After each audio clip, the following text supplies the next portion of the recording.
भारत के पिछले 2500 वर्षों के इतिहास में केवल संघर्ष, अत्याचार, अन्याय एवं नरसंहार ही हुए हैं। यदि हम गुरु चाणक्य के एरा से आरंभ करें तो महान सम्राट अशोका ने सर्वप्रथम अखंड भारत वर्ष का स्थापना किया था, जिसमें उन्होंने तलवार के नोक पर अनेकों शत्रुओं को समाप्त कर दिया था। परंतु जैसे ही उनका देहांत हुआ, मानो भारत पर किसी का नजर लग गया। दलितों का नरसंहार, आदिवासियों का नरसंहार, राजपूतों का नरसंहार, ब्राह्मणों का नरसंहार, सिखों का नरसंहार, बौद्ध भिक्षुओं का नरसंहार, बंगाली लोगों का नरसंहार, ओडिया लोगों का नरसंहार, और इन सभी के पीछे एक ही पेड़ से निकले दो शाखाएं जिम्मेदार थे, मुस्लिम्स एवं क्रिश्चियंस।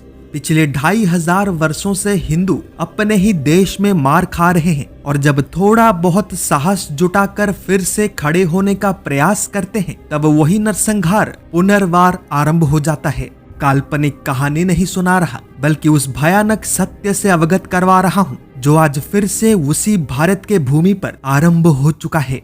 भारत के इतिहास में पहली बार किसी राज्य पर एक मिलिटेंट ग्रुप ने ड्रोन से हमला किया है। हाल ही में मणिपुर के इम्फाल में एक गांव के ऊपर कुकी मिलिटेंट्स ने 7 ड्रोन्स के जरिए बॉम्बिंग किया था, जिसमें 2 का मृत्यु हो गया, 10 घायल हो गए, अनेकों घर तबाह हो गए एवं अनेकों गाड़ियां तहस नहस हो गए। ये एक pre planned, pre targeted attack था, मणिपुर को फिर से अशांत करने के लिए। अनेकों लोग सोच रहे होंगे कि इतना सब कुछ होने के बावजूद भी इंडियन आर्मी एवं भारत सरकार आखिर कुछ कर क्यों नहीं रहा। मणिपुर में अनेकों संप्रदाय के लोग निवास करते हैं, जिनमें से हिंदू मैटीज एवं क्रिश्चियन कुकीज 2 सबसे बड़े ग्रुप्स हैं। प्राचीन काल से मणिपुर में सिर्फ और सिर्फ हिंदू मैटीज ही निवास करते थे, जो कि एक अत्यंत शांति प्रिय संप्रदाय है। परंतु उनके इसी शांति प्रिय भाव का लाभ उठाते हुए मणिपुर में धीरे धीरे चाइना एवं भारत के एक बड़े राजनीतिक दल के समर्थन से क्रिश्चियन कुकीज घुसने लगे, जिनका मूल कारोबार है इलीगल ड्रग्स का व्यापार, जो कि मैक्सिको तक फैला हुआ है। कुकी लोगों ने मणिपुर के अनेकों पहाड़ी एवं जंगली अंचलों पर कब्जा करके वहां पे गांजा एवं अफीम का खेती करने लगे एवं चाइना के सहायता से उसे विदेशों में एक्सपोर्ट करने लगे। हिंदू मैटीज ने इसका विरोध किया, परंतु अनेकों वर्षों से उनके आवाज को दबा कर रखा गया। समय बदला, सरकार भी बदला, नए सरकार ने इन सब पर रोक लगा दिया। उन पहाड़ी एवं जंगली अंचलों को रिस्ट्रिक्टेड जोन बना दिया, कुकीज को मिलिटेंट घोषित कर दिया, और इसी का परिणाम आज हम सबके सामने है। वर्तमान इन कुकी मिलिटेंट्स ने लिमिट क्रॉस कर दिया है, क्योंकि उन्होंने सुनियोजित तरीके से ड्रोन्स के माध्यम से बॉम्बिंग करना आरंभ कर दिया है। परंतु असल में ये एक छलावा है, भारत को नॉर्थ ईस्ट में उलझाकर वेस्टर्न फ्रंट पर अटैक करने का।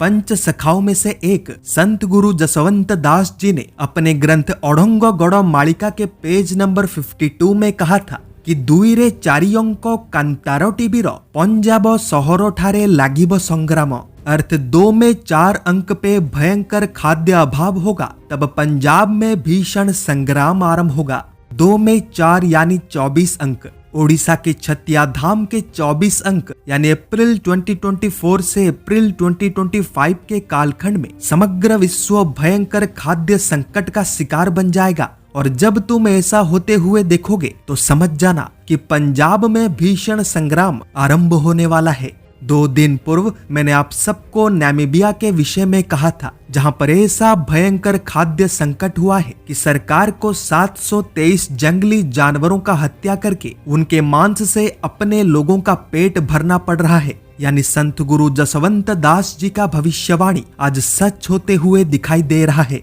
तो क्या अब पंजाब में युद्ध होने वाला है? उत्तर मैं नहीं दूंगा, बल्कि वो तथ्य एवं प्रमाण देंगे जो कि आज हमारे सामने है। देशवासियों का ध्यान केवल बंगाल एवं मणिपुर पर टिका हुआ है। वह पंजाब में स्थिति नियंत्रण से बाहर जा चुका है।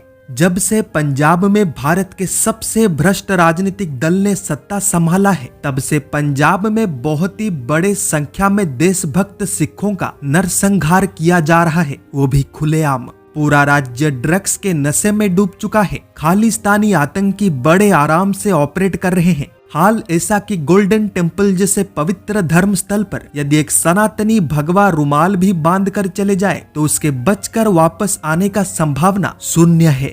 चलिए ये सब छोड़िए, उस दिन को याद कीजिए जब इसी पंजाब में देश के प्रधानमंत्री को जान से मारने का प्रयास किया गया था। मैं सिखों के विरुद्ध नहीं बोल रहा, बल्कि उनके विरुद्ध बोल रहा हूँ जो भारत को तोड़ने का प्रयास कर रहे हैं। खालिस्तानी एजेंडा के तहत पंजाब को एक अलग देश बनाने का तैयारी पूरा हो चुका है। पाकिस्तान से भारी मात्रा में हथियार एवं गोला बारूद पंजाब के अंदर सप्लाई हो चुका है। खालिस्तानी एवं ISI एजेंट्स ने मोर्चा संभाल लिया है, यानी किसी भी समय पर विद्रोह आरंभ हो सकता है। और ये सब चिंताजनक इसीलिए है क्योंकि इन खालिस्तानियों को US, UK, Canada, Pakistan, Turkey एवं चाइना का समर्थन प्राप्त है। पूरा का पूरा सिस्टम इनके कब्जे में है, जिसका उदाहरण 2024 के लोकसभा इलेक्शन में मिल चुका है, जब खालिस्तानी आतंकी अमृतपाल सिंह जेल से इलेक्शन लड़कर जीतकर लोकसभा का सदस्य बन गया। भारत की सेना बाहरी शत्रुओं से तो लड़ सकता है, पर अंदर बैठे इन कालनेमी असुरों को भला कौन संभालेगा। इस मैप को ध्यान से देखिए। भारत के नॉर्थ ईस्ट में इलीगल मुस्लिम इमिग्रेंट्स वहां का डेमोग्राफी बदल रहे हैं। वहीं मणिपुर में क्रिश्चियंस सिविल वॉर जैसा हालत बना रहे हैं।